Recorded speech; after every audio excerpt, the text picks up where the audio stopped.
va plus. Bravo Alain. Petite surprise, vous aimez les surprises?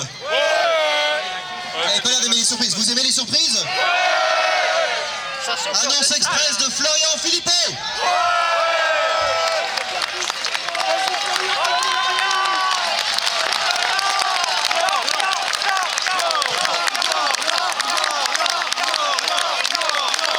Bonjour à tous.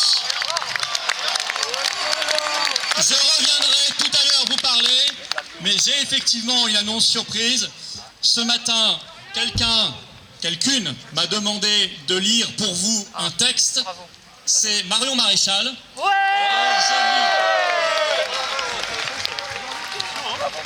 Je vais lire le texte de Marion, qui viendra nous rendre visite un samedi. Passeport sanitaire, QR code de traçage à l'entrée des lieux publics. Le gouvernement français est en train de suivre à la lettre les méthodes appliquées en Chine, pays communiste et autoritaire. L'Europe est en voie de sacrifier définitivement son modèle de société attaché à la liberté individuelle, à la protection des données personnelles, à la limitation de l'ingérence et l'État dans la sphère privée au nom de la lutte contre le Covid. Voici à quoi ressembleront nos vies d'ici quelques mois. Vaccin obligatoire et probablement annuel pour avoir le droit de voyager ou d'aller au restaurant. Présentation d'un pass sanitaire à toutes les frontières. Traçage systématique de toutes nos activités privées par le scan de notre QR code à l'entrée des théâtres, des bars, des commerces.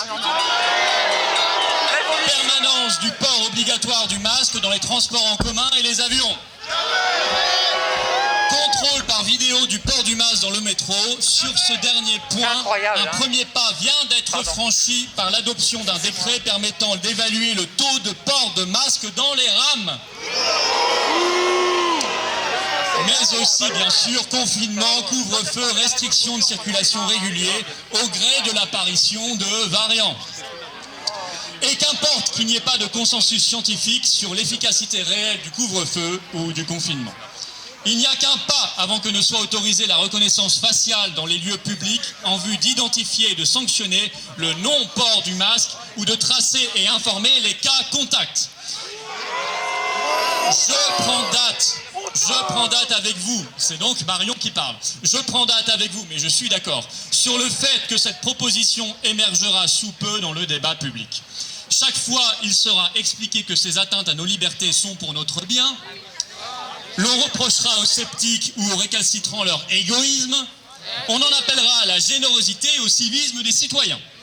La peur restera le meilleur moyen de l'obéissance civile.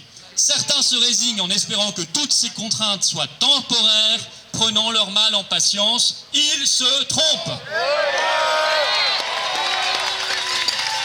Il ne s'est jamais vu qu'un État renonce de lui-même à un élargissement de son pouvoir. Nous ne sortirons pas spontanément de l'univers mental dans lequel nous sommes entrés, celui du principe de précaution absolue, du gouvernement pas la peur, du quoi qu'il en coûte, où l'on peut limiter les joies simples de la vie et jeter des gens au chômage par milliers, tandis que l'on distribue des chèques, celui de l'expertocratie médicale, faisant fi de l'équilibre social, économique, psychologique et éducatif de la population.